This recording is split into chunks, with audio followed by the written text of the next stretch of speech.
York in UN Week. It's great to have you all here. It's an honor to have you all here.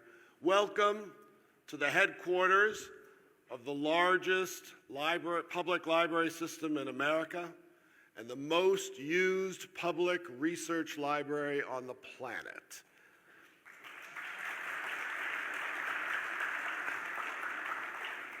All the more fitting, and we are all the more grateful to the State Department for having chosen this great institution to join you as the host for this important discussion of the unfolding opportunities and challenges of artificial intelligence. Libraries throughout the world, and certainly this one, have long played a key role in providing access to information. We believe that the citizens of New York and the citizens of the world do better, learn better, solve problems better, understand themselves and each other better when they have access to all the quality information that the history of humanity has stored in this and other similar institutions. That means not just junk information. It means quality information, true information, trustworthy information. And I will just say as a plug for your conversations, just as we believe that individuals, our students, our children, do better when they have access to that quality information, understand it as such, and prioritize it as such, we also understand and believe strongly that artificial intelligence will be vastly improved and serve humanity better if it is based on ingesting that quality corpus, not just millions of tweets. So I just want to be clear about that. That's our view. We believe as a library, as the largest of libraries, that public good must be maintained in the digital era. We're proud to be working with colleagues. I see Alondra Nelson here from the Institute for Advanced Studies and James Wanyika from Google, so many of you that we've worked with on these projects over the years. Now we come together to talk about that in the era of artificial intelligence. We know that means, as always, that we need to have a variety of voices and perspectives in this vital conversation, and so we are so looking forward to this meeting with its co-conveners, Japan, Kenya, Singapore, Spain, the United Kingdom, and of course the United States. Morocco is also a co-convener, but we wanted, on behalf of all of us in the room, to send our heartfelt wishes to the people of Morocco as they recover and rebuild. Again, this is such an important topic at such an important moment. We are in the right place together. We look forward to this conversation, and we're honored to have it here at the New York Public Library. Welcome.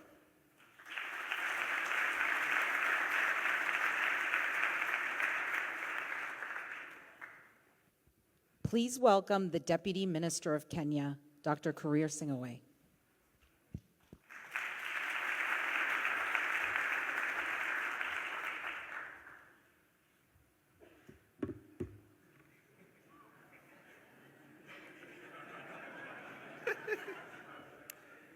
So I extend my gratitude to all the distinguished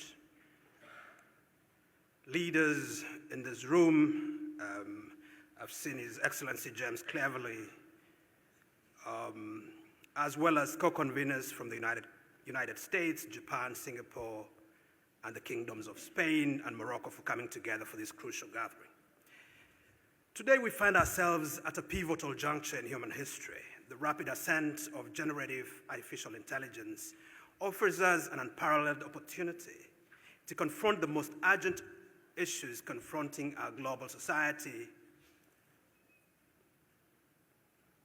and our precious planet. It signifies a technological revolution with the potential to reshape our world and usher in unprecedented progress. As we assemble here today, it is imperative to acknowledge the profound and intricate challenge our world confronts. Climate change threatens the very fabric of our environment. Global health crisis tests our resilience. Inequalities persist, and our societies grapple with issues transcending borders. In the face of these formidable challenges, we stand at a crossroads where technology, particularly AI, can serve as a beacon of hope. AI is not just a tool, my friends. It is a transformative force that permeates every facet of our lives. It drives breakthroughs in healthcare, enabling us to predict and prevent diseases, tailor treatments, and streamline medical services. In agriculture, AI optimizes food production, reduces wastes, and ensures no one goes hungry. In education, it revolutionizes learning, making it more accessible and tailored to individual needs. In our urban centers, AI has the potential to enhance public transportation, alleviate traffic congestion, and enhance energy efficiency.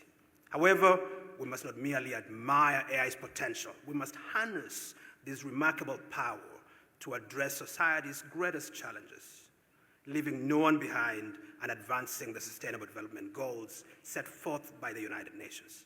As we do so, we must ensure its safety, security, inclusivity, and build public trust. To achieve this, we hope the companies and countries will build upon the voluntary commitments we have collectively crafted with the Biden-Harris administration and leading global corporations in the field of AI. These commitments encompass responsible development, inclusivity, global cooperation, sustainability, and public goods. Today's gathering serves as a testament to our shared dedication to these principles. It provides a platform for dialogue, collaboration, and the exchange of knowledge. Our aim is to identify the opportunities and challenges presented by AI in addressing society's greatest issues and advancing SDGs. Gentlemen and ladies, allow me to offer a few suggestions for Kenya's role in fostering an inclusive AI-driven future. Number one, we hope that this gathering will result in a multi-stakeholder collaboration on AI to enhance capacity and capability for utilizing AI to tackle our most significant challenges, particularly in developing nations. Secondly, initiate a truly inclusive and multilateral consultation and cooperation mechanism to nurture ongoing dialogue, knowledge exchange, and other joint endeavors centered on the role of AI in achieving the SDGs. These mechanisms should develop a repository of best practices, case studies, and ongoing initiatives in successful AI-driven projects, facilitating learning and knowledge sharing to enable the replication of successful models in diverse contexts. And lastly, design an all-inclusive AI capacity and investment program. Advocate for the establishment of an extensive capacity-building program supported by strategic investment. This initiative can aim to enhance AI literacy, assist developing countries in crafting responsive AI policies, deepen responsible and inclusive AI practices, and provide resources to expand research capabilities. Friends, again, we are at a historic juncture, and the outcomes of this gathering will not only shape our understanding of AI's potential, but also guide our actions in years to come. Let us seize this opportunity for the benefit of current and future generations, and let us collaborate to harness AI as a powerful force to address society's greatest challenges today and in the future. Thank you very much.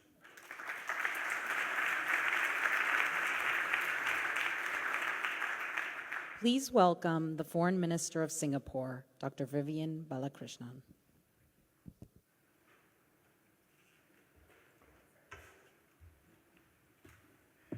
Good afternoon, everyone. It's a pleasure to be here. I'm fresh off the plane from Singapore. If you haven't realized, it means it takes you about 19 hours non-stop. So if I sound a bit like like I'm afflicted with AI delusions, you know why. Singapore's a tiny city-state. Our GDP is our trade volume is 3 times our GDP. And we only derive global significance by being a critical node in a global network. Of course, trade, I've mentioned the flow of goods and products, but equally, if I ask you now to Google submarine cables in Asia, and just look at how many radiate into or out from Singapore. So I say this so that you understand that my views are quite naturally biased. But I am in favor of openness, in favor of connectivity, and later on I want to emphasize the role of regulation and in particular trust. But let me first start off with the Singapore government's attitude to AI. The pace of transformation in the last decade is astounding.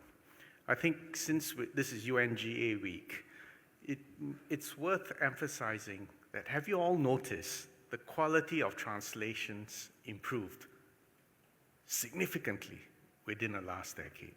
To some extent, it's because the UN insists on publishing multilingual authoritative versions, and the combination of deep learning, machine learning, against this corpus of curated, high-quality data enable pattern recognition, and therefore machine learning and translation and computer systems which could read, see, classify, translate, and we've all witnessed that within the last decade. We're now currently, the latest craze is large language models and generative AI, but even as we speak, I think this is about to be replaced by what I would consider to be the next level in which AI agents have transactional ability, which means to take instructions, to interact with other humans, organizations, and even other AI agents, to get into financial transactions, to make contracts. This may sound like pie in the sky, but I think we are on the verge of going beyond generative AI into transactional AI. Now, before I run ahead of myself, come back to Singapore. So our attitude is that this is a big deal. This is transforming the means of production in the world. And for a little place like Singapore to be relevant, we better get on this bandwagon. So the first point is that we believe in learning by doing. In other words, we have to actually practice, because we are not going to invent the large language models. We can't compete with Silicon Valley, but we can be a vital node which Silicon Valley needs, even as it spreads its web across the world. So let me cite you a few examples where we're actually using AI for real in Singapore. First, in the Singapore civil service today, we are using large language models, but because of security concerns, the prompts are within I'm not supposed to advertise, right? But the prompts are within a cloud run by a large big tech American company so that you don't know what I'm searching, so that you don't know what I'm about to say. I mean, the point here is that security is a concern, but I can tell you certainly from the Ministry of Foreign Affairs, the briefs that I receive before I make a visit, even the speech prompts are run through large language models. And the answer and the question is, why ever should I not use it? After all, to me, this is just a word processor of the future. Then the next point is we had to deal with this question of whether if you use a prompt or even a speech generated by a large language model, is this plagiarism? We first thought that we should make our civil servants indicate that this has been generated by a large language model. In fact, we've now gone further to say no, because we want you to take responsibility for it, the veracity of it. And if it's hallucinating or it's illusionary, you are at fault. So we say I'll assume that you've used it. You don't need to attribute it, but you take responsibility for it. So that's just one example where we use large language models to generate briefs and speeches. Another example, I used to be an eye surgeon. In the eye center, for years, we've been using retinal photographs to predict systemic diseases, because it just so happens the eye is an outgrowth of the brain, which is visible. And the patterns of the blood vessels, their caliber, the way they cross, and exudates give us quite a lot of clues about systemic conditions that you have. Another model, when in my previous incarnation, also in the Ministry of Environment, we are using models, AI models, because we are worried about floods, droughts, and extreme weather events, which we all know are getting worse because we are behind time in reaching the SDG goals. Another example, even for fish farming, because you know we don't have enough land, again, optimizing the fish farms for security, for biosafety, and for improving yield. So the point I'm trying to make is that we're just doing this, and if need be, doing it within sandboxes, because the only way to get on this bandwagon is to do, and to learn from doing, and to learn from those mistakes, fail quickly, and improve it.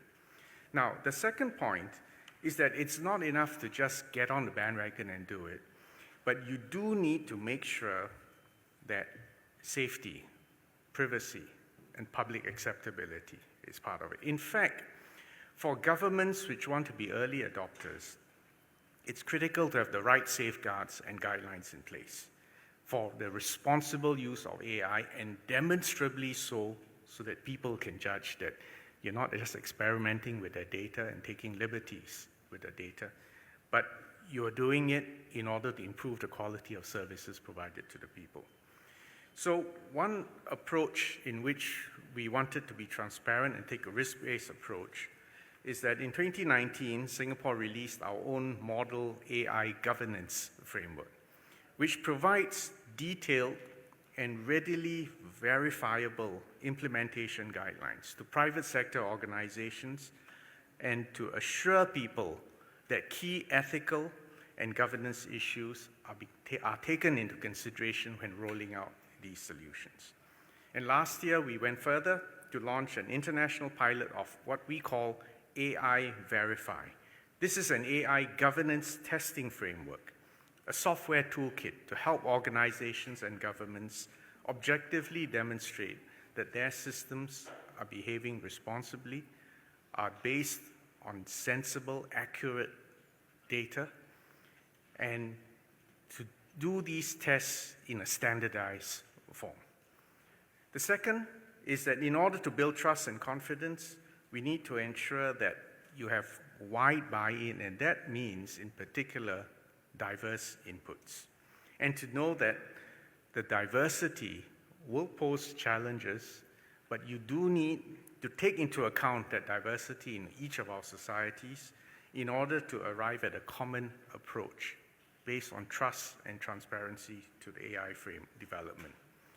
And again, I want to emphasize that it is critical that this not be a purely government venture, but you do need to get the private sector involved. You do need to get civil society and other stakeholders who have real skin in the game as you generate the appropriate regulatory frameworks. This year, we launched the AI Verify Foundation. And this is really our attempt to put this principle into practice, to develop better frameworks, standards, and share best practices. And our current membership stands at more than 60 organizations, including our friends from IBM and, of course, Google or Alphabet, and Microsoft. The point is, this is a public-private civic partnership. And I think that kind of multi-stakeholder engagement and approach is essential.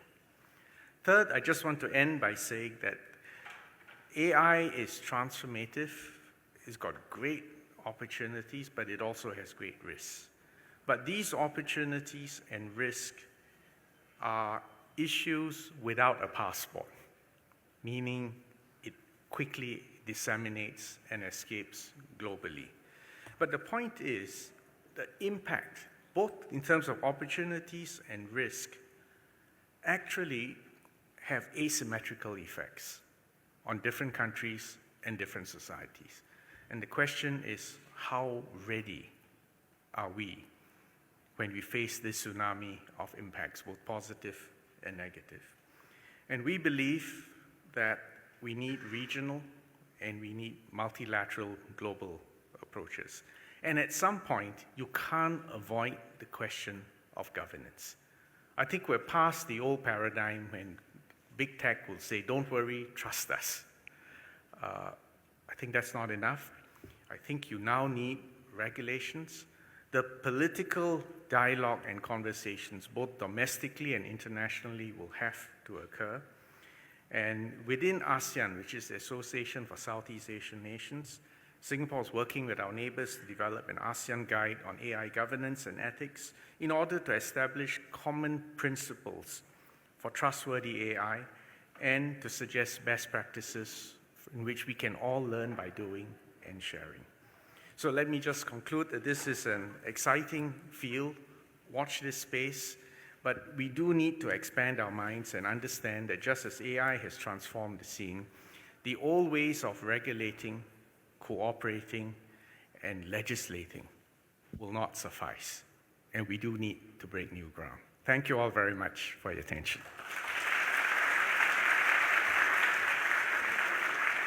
Please welcome the Secretary of State for Digitization and Artificial Intelligence of Spain, Carmen Artigas.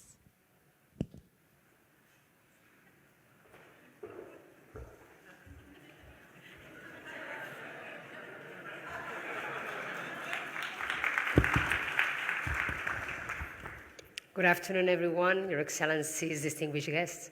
Thank you very much for inviting me to open this important event and contributing to the debate on how AI can help us achieve SDGs. We all know already that AI has become a reality on our everyday life, and we cannot ignore but promote the benefits it can bring to our society, although we need to ensure we mitigate its risks. That is why Spain has been working the last 3 years on a digital transformation that is human-centered and rights-oriented, so that individuals are empowered on this digital reality. Already in 2020, we launched the Charter of Digital Rights that inspired the European Declaration on Rights and Benefits of the Digital Age. And we also sent a declaration at the Ibero-American level, but also had a lot of consensus during our OECD meeting in Canary Islands. So we are all aware that AI is permeating many aspects of our lives, and therefore it can be linked and should be linked to SDGs. Because we must be very honest, natural intelligence alone has not allowed us to progress as much as we thought on the SDGs. So let's hope that artificial intelligence is also helping us to accelerate the goals we ourselves set. AI can have an impact on education, SDG 4, on economic growth, SDG 8, on the way we obtain green energy, SDG 7, on industry innovation, SDG 9, and how to make cities more sustainable, SDG 11, and of course, how to pursue peace and fairer institutions, SDG 16, at a global level. For example, AI-powered predictive models can help us better understand and mitigate impacts of climate change, enabling more effective disaster preparedness and response. In healthcare, AI can assist in early disease detection and drug discovery, potentially saving countless lives. Also, AI-driven translation and speech recognition technologies can bridge language barriers, as we're doing in Spain, the flagship projects AI in Spanish language, aiming for a 600 million population, and also for our co-official small languages like Catalan, Basque, or Galician. In the realm of conservation and environmental protection, AI can aid in monitoring and preserve our planet's ecosystems. Drones equipped with AI can track illegal poaching activities, protect endangered species, and monitor deforestation, allowing us to take swift action to protect our environment. In Spain, we are aware of the transformative nature of this technology.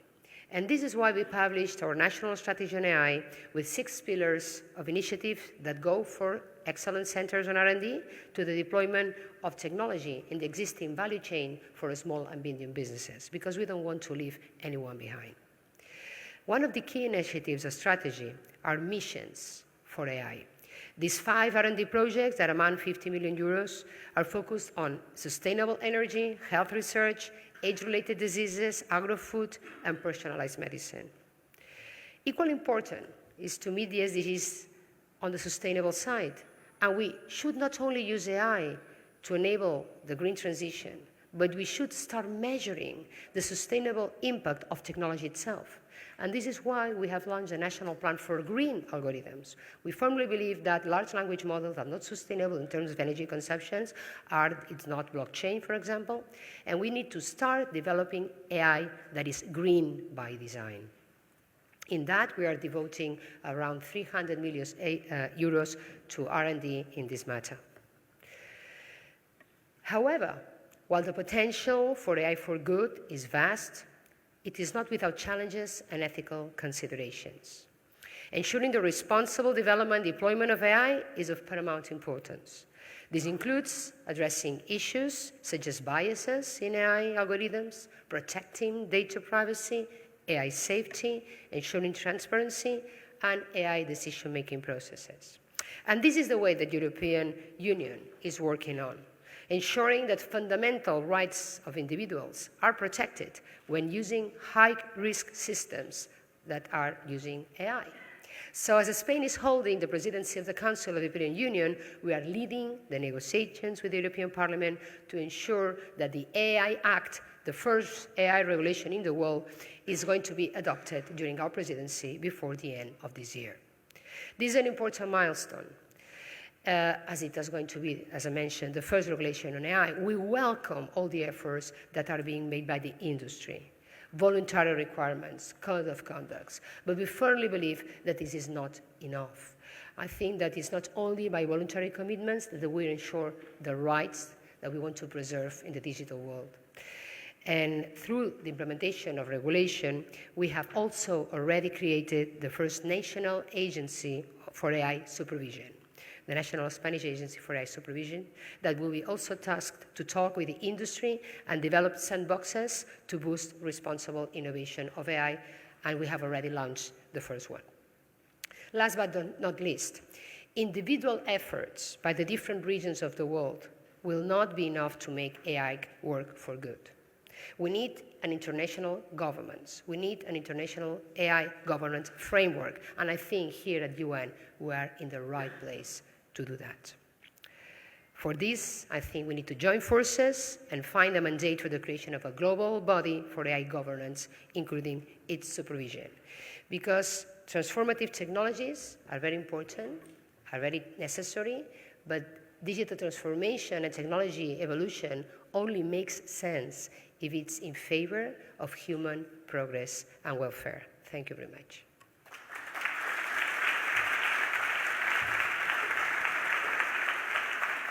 Please welcome the Secretary of State for Foreign, Commonwealth, and Development Affairs of the United Kingdom, James Cleverly.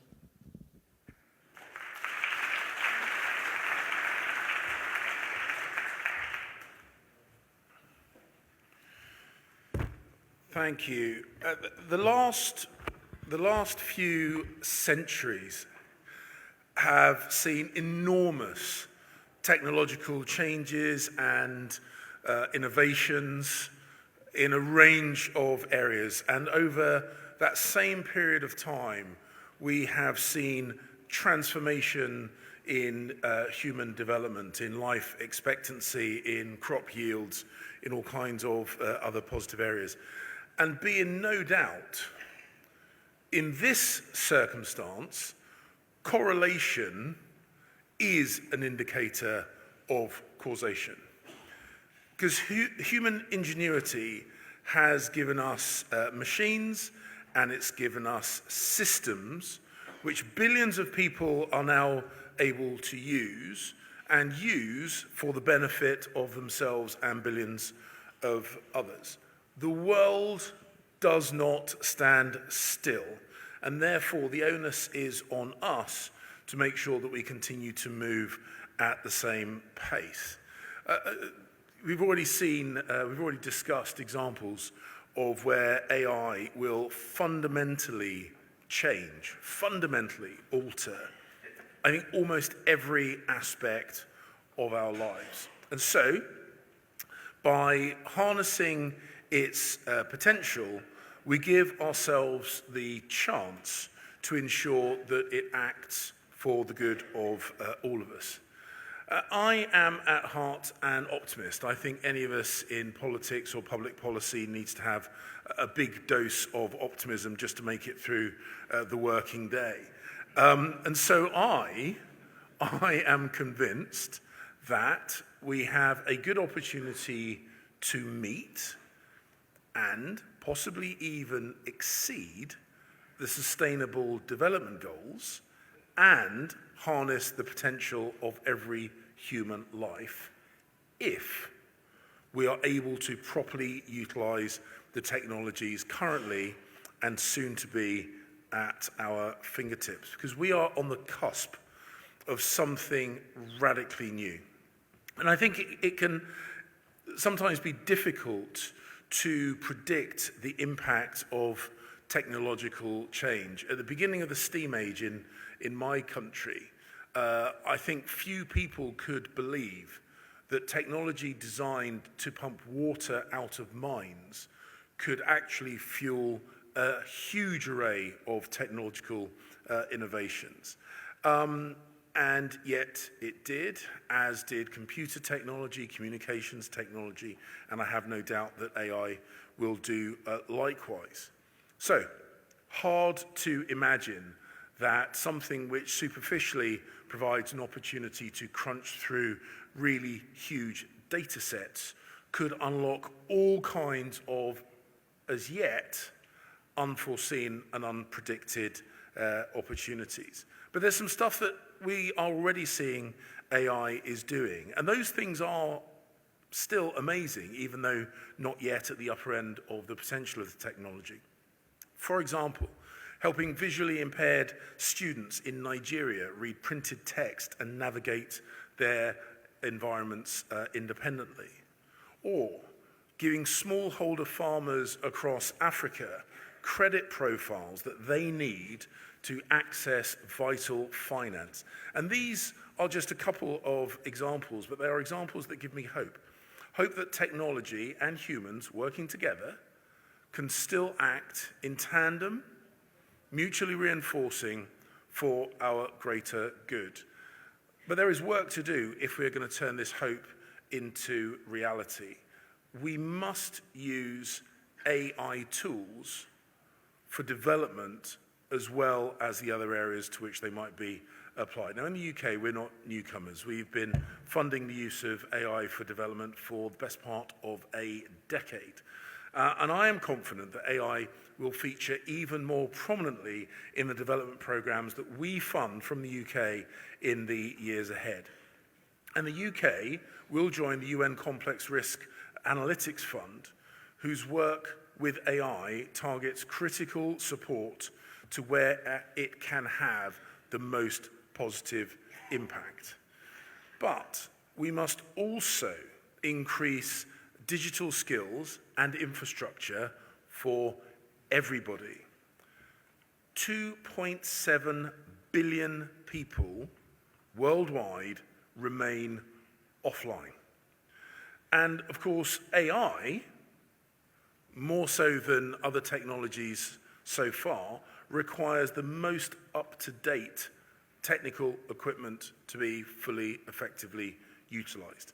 So I'm very pleased, I'm delighted to announce that, working with Canada and other partners, and indeed tech firms, the UK is launching a new program to boost AI capability globally. We will give those in developing countries the building blocks, more powerful computers, more complete data sets, more cutting-edge skills, those building blocks that they need to produce the AI models and regulations that work for them. And I encourage others, those of you here today and beyond, to join the UK and our existing partners in this effort to spread opportunity for all. It is vitally important that we do not allow a situation to be created where those of us who are already blessed with advantages are the only ones able to utilize the advantages of AI. We need to ensure that AI pulls people together rather than cutting them out. We cannot allow an amplification of the digital divide that sadly we already see. All technologies and all technological change involves pioneers, sometimes individuals, sometimes businesses, occasionally governments, never governments. But we are already seeing evidence of AI training and algorithms displaying biases. And without action, AI could push us away from the SDG goals rather than helping us get towards them. And so, those pioneers, those individuals, those businesses, and yes, indeed, our governments, need to work to ensure that where we are training and developing AI models, where we are regulating their use, and crucially, when we are agreeing international standards, rules, and norms, we must be inclusive. We must ensure that everybody has a say. And that is why, in November of this year, the UK, Prime Minister Sunak, my Prime Minister, will host a historic AI safety summit at the famous Bletchley Park. For the first time, governments and businesses and experts will come together to address the wielding of this seminal technology and how to do so safely. And that's why we wanted to work with everybody today that co-convened this meeting, and we are glad we are able to, because we need to build a broad conversation, and a conversation which involves everyone across the world. Thank you.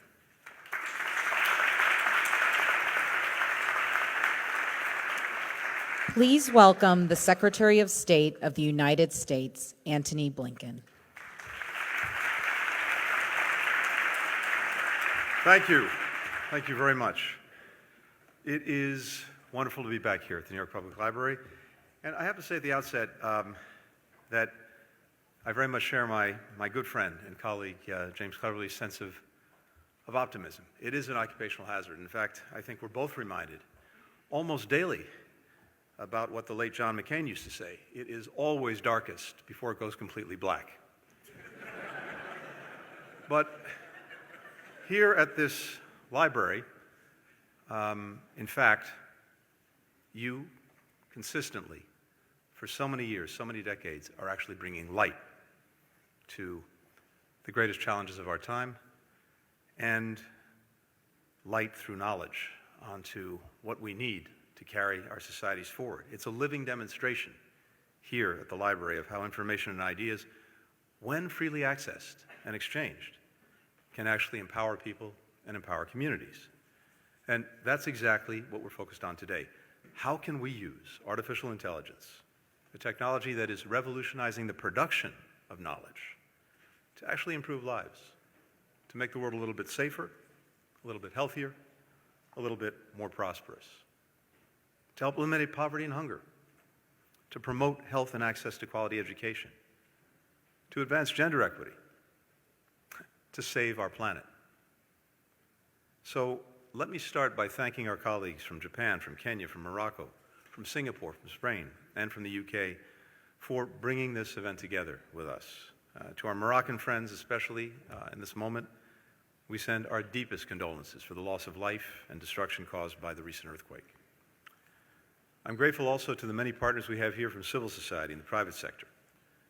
If we're going to succeed in directing AI toward achieving the Sustainable Development Goals, we need the full and robust participation of technologists who are developing these systems, of governments and organizations that are, as you've heard James discuss, shaping their norms, and the citizens, the communities that are affected by their growing applications.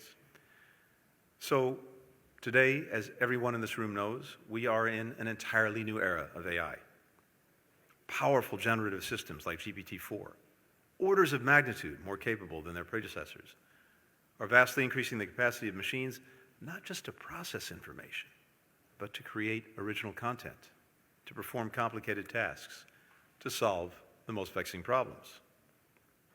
We all know as well that this new era brings potential harms and hazards, including AI systems producing false information, reinforcing bias and discrimination, deepening inequities, or being misused for repressive, destabilizing, dangerous purposes. In coming days, months, and years, it will not be our technical capabilities that define our future, but how we choose to use them. Our responsibility is, of course, to minimize the risks while maximizing the potential for AI to tackle some of the world's biggest challenges. And that has to include achieving the Sustainable Development Goals, the goals that we, as an international community that's come together as it does every year this week, goals that we set for ourselves in 2015 to bring about a better future for all our people, and, as we said, a shared blueprint for peace and prosperity for people on the planet now and into the future. But here's the reality. We are falling short. We're halfway to 2030, the deadline that we gave ourselves for hitting these targets, and yet we are on track to achieve just 12% of the SDGs. 12%. Our progress seems to have plateaued on half the goals that we set. On nearly a third, we're actually moving backward. We're regressing. That should simply be unacceptable, and it is. And that's why we have to use every tool at our disposal, including artificial intelligence, to get the SDGs back on track. Now, experts estimate that AI could advance progress on nearly 80% of the SDGs and their targets. Already, we've got AI systems being deployed to forecast extreme weather events and the impacts that they have, to improve agricultural productivity, to fight global hunger, to predict, to prepare for, and respond to outbreaks of disease and new viruses, to build the clean energy infrastructure for a healthier future. So, we'll hear directly from colleagues about their own efforts, some of which are on display in the exhibits around this room, and I really commend them to you. I got a brief preview, and it's really worth taking a look. The United States is committed to supporting and accelerating efforts like these, to fostering an environment where affirmative AI innovation can continue to flourish. That's why we're helping to lead the way forward on AI governance. Just over the past year, we built a blueprint for an AI Bill of Rights to guide how automated systems are actually used as well as designed. We published an AI risk management framework to improve AI user protections. We issued a set of voluntary commitments developed with the top AI companies, including those with us today, to increase safety, to increase security, to increase trust for advanced AI systems. More leading companies are getting on board. 7 additional companies joined this framework, these voluntary commitments, just this past week. Now, the work that we're undertaking is to work with partners to translate these commitments into an international framework to govern AI, including through the Japan-led Hiroshima process in the G7, the UK's AI Safety Summit in November, and India's leadership as chair of the Global Partnership for AI. We also know this: if these norms are going to be effective, we have to bring a wide range of voices and views to the table, bring them into the discussion, including developing countries, and we're committed to doing just that. As we work to manage risks, we can and we must also maximize the use of AI for the greater good. In the voluntary commitments, companies pledge to create AI systems focused on addressing society's greatest challenges. We'll work with companies to help them make good on that promise as we strengthen the partnership between developers and governments more broadly on AI. At the same time, we can deepen our cooperation across governments to foster and also incentivize more affirmative uses for artificial intelligence. Right here at the UN, we've helped launch the AI for Climate Action and are strong supporters of the International Telecommunications Union's AI for Good initiative. You've got so many parts of the United Nations system that can bring important perspectives to bear on this effort.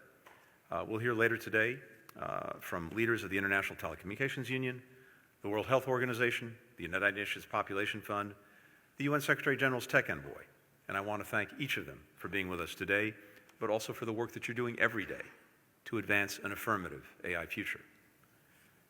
Today, I'm also pleased to announce a new $15 million commitment by the United States to helping more governments leverage the power of AI to drive global good, focused specifically on sustainable development goals. Gatherings like this one, where we bring together and learn from an incredible array of ideas, expertise, backgrounds, it's a critical step to getting this moment right. As President Biden likes to say, we are in so many ways at an inflection point where the decisions that we make today will shape the world not just for years to come, but for decades to come. And AI is probably the best, most compelling example of that. The decisions that all of us make collectively today about how we shape the future of AI, that is going to define our world for decades. This is an immense responsibility, and it's a responsibility that we have to take together as governments, the private sector, civil society, individual citizens, and communities. If we don't get it right, I think we have a pretty good idea of what some of the risks are. But if we do get it right, and we can, and we will, and we must, the opportunities are almost endless. Thanks very much.